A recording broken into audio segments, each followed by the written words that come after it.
আপনি যদি WBSSর group C এবং গ্রুপ ডি পদের নিয়োগের জন্য আবেদন করে থাকেন, তাহলে এই ভিডিওটি আপনার জন্য খুবই গুরুত্বপূর্ণ। এই ভিডিওটিতে গুরুত্বপূর্ণ বিষয় আলোচনা করব। নাম্বার 1, ক্লার্ক বা গ্রুপ সি এবং গ্রুপ ডি পদের পরীক্ষার সম্ভাব্য তারিখ। নাম্বার 2, ক্লার্ক এবং গ্রুপ ডি পদের পরীক্ষার সিলেবাসের একটা সারমর্ম। প্রথমেই বলি, গ্রুপ সি এবং গ্রুপ ডি পদের পরীক্ষা জানুয়ারি 2026-এ নেওয়ার প্রাথমিকভাবে ঘোষণা করেছিল West Bengal school service commission, কিন্তু জানুয়ারিতে এই পরীক্ষা কোনোভাবেই সম্ভব হচ্ছে না।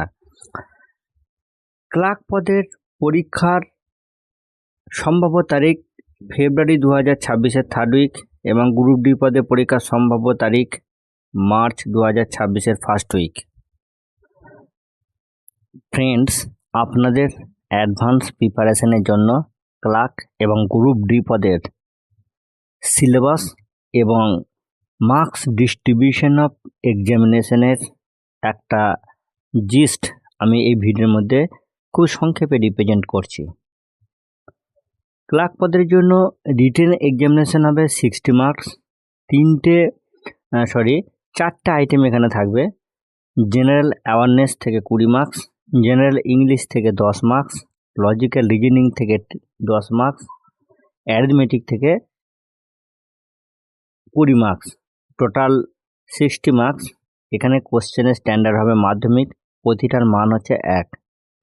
গ্রুপ ডি পদে রিটেন এক্সামিনেশন 40, জেনারেল অ্যাওয়ারনেস থেকে 20, লজিক্যাল রিজনিং থেকে 10, অ্যারিথমেটিক থেকে 10, টোটাল 40 নাম্বার। প্রতিটি কোশ্চেনের মান 1, কোশ্চেনের standard 8। Friends, West Bengal school service কমিশনের ক্লার্ক এবং গ্রুপ ডি পদের পরীক্ষার সম্ভাব্য তারিখ এবং পরীক্ষার সিলেবাসের একটা ইম্পর্টেন্ট টপিকস আপনাদের সঙ্গে খুব সংক্ষেপে আমি শেয়ার করলাম। এইরকমই গুরুত্বপূর্ণ তথ্যের আপডেট পেতে সর্বদা সঙ্গে থাকুন বিশ্বজিৎ ইনফরমেশন ইউটিউব চ্যানেল এবং বিশ্বজিৎ ইনফরমেশন ফেসবুক পেজ। ভালো থাকুন, সুস্থ থাকুন, ধন্যবাদ।